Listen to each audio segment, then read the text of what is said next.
Welcome up, Charlie.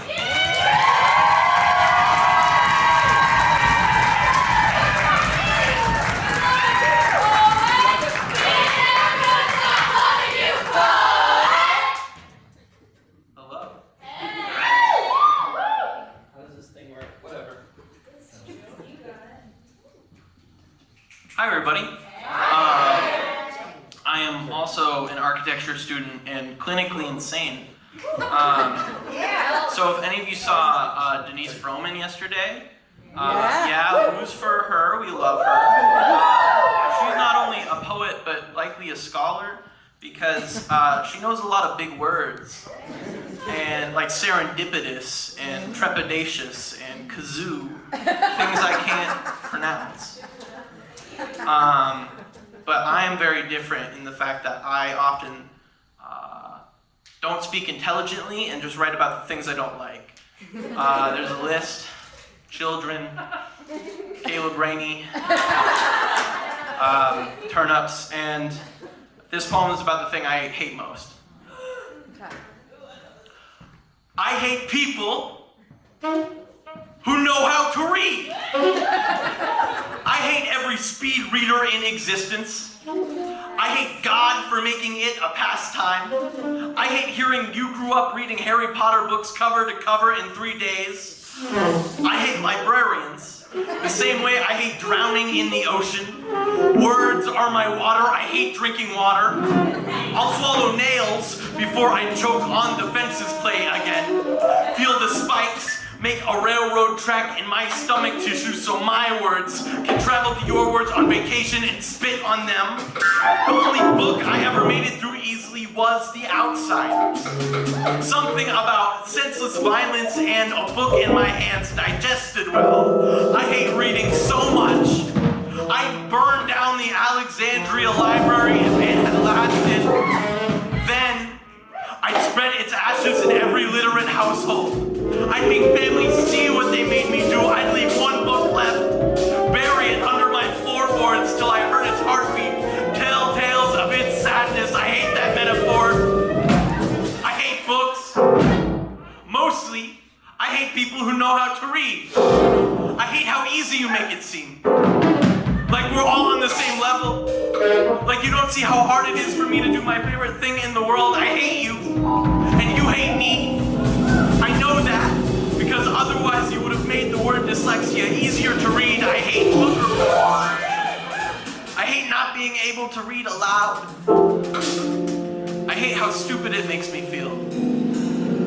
Thank you. That's a poem on dyslexia.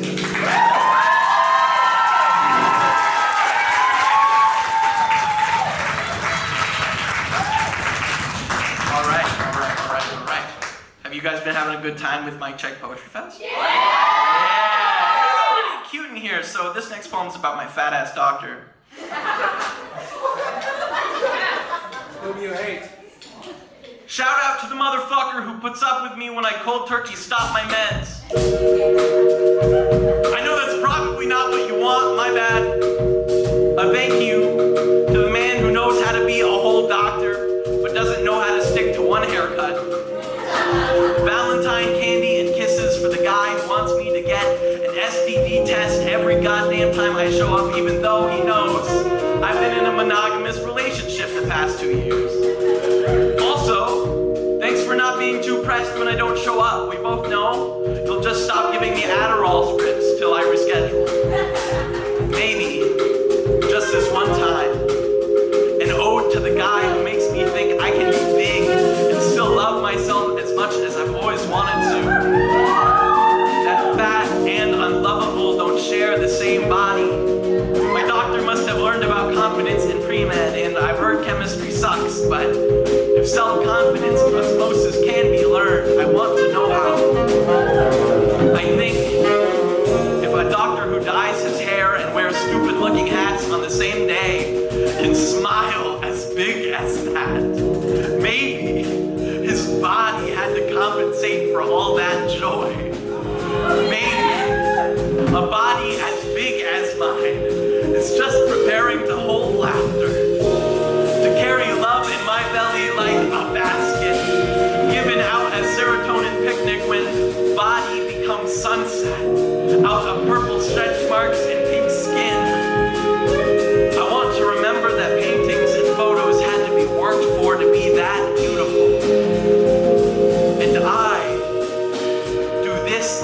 nothing. Thank you.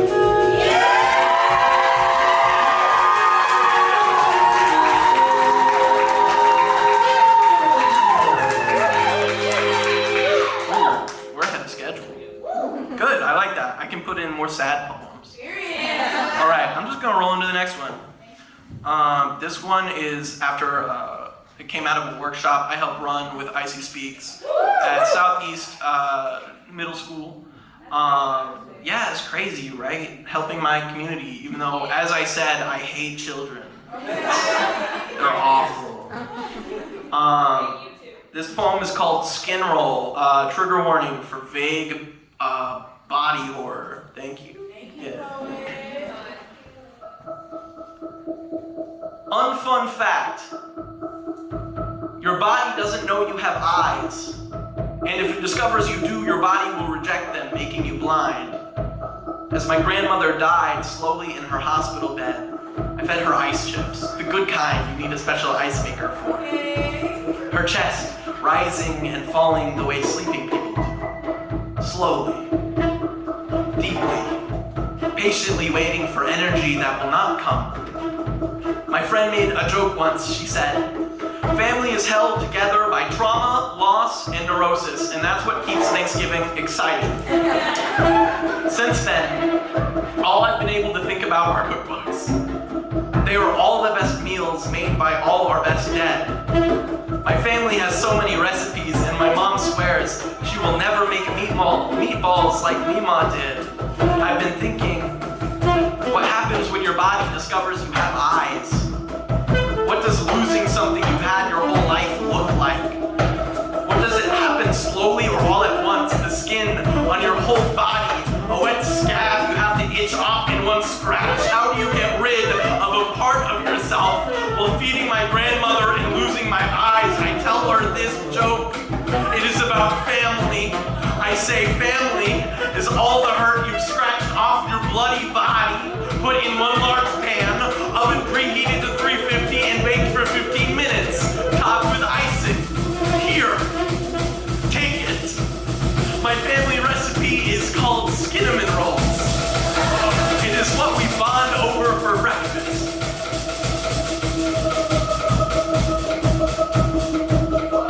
I do not know how to keep losing family members. Thank you.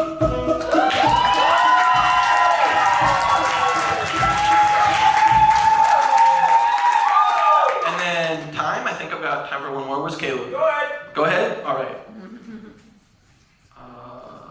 Bam. There it is. When I was 9, Troop 411 had an oath. On my honor, I didn't do this guy with you guys in practice. Are you guys good to do this? I don't know how this works with you guys, whether you need like a practice run or... We got it. Cool, good, guess.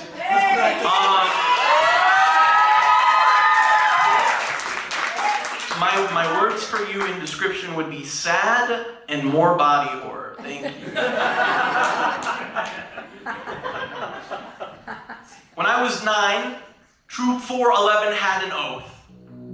On my honor, I will do my best to do my duty to God and my country and to obey the Scout law, to help other people at all times, to keep myself physically fit, mentally awake, and morally straight. When we gathered for another badge, our act of service was roadside cleanup. And in accordance with Scout law, we made sure it was as dangerous to my life as possible. So next to this road where people are driving 45, I'm racing kids I don't remember to the next empty Gatorade bottle floating in a small pond. I pick it up out of the water, put it in my bag, and I see a cat lays floating in the water, skinned, head to paws, dead and intact, and without rot, it just floated there. Even with all the organs weighing its body down, the muscles like some kind of knitting hell, stringing the body whole. Years later, I wake up. My significant other called me 30 times at 1 in the morning and told me they finished writing their suicide note. I've taken this call so many times over the years, it didn't mean anything to me. I know people who think that's impressive, but you know how bodies build up the skin on our sore spots? I think it's the same thing. The night after our call, I stole their suicide note from them, which is fucked up. But if I'm your hospital, you don't get to have your affairs in order. My significant other's suicide note is in my top desk drawer.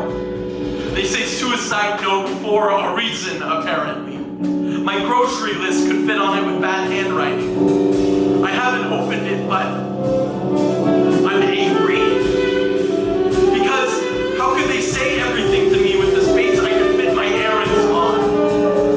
What's the difference between selfishness and not wanting to be left with a 500-word count? What's different between callous and helping so many people that you become a puddle, protecting these bodies ready to fall apart?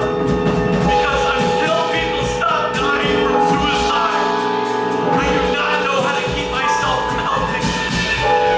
Even when it threatens to make my body quiet and my meals need a lecture to happen, air just named itself bullet and fills my body. I have these letters from people who say I have saved their lives.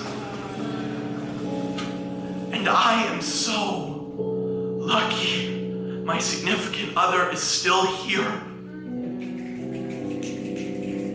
But I cannot keep being a scout at my own expense. I do not know how. I do not know how to keep up with loss. Thank you.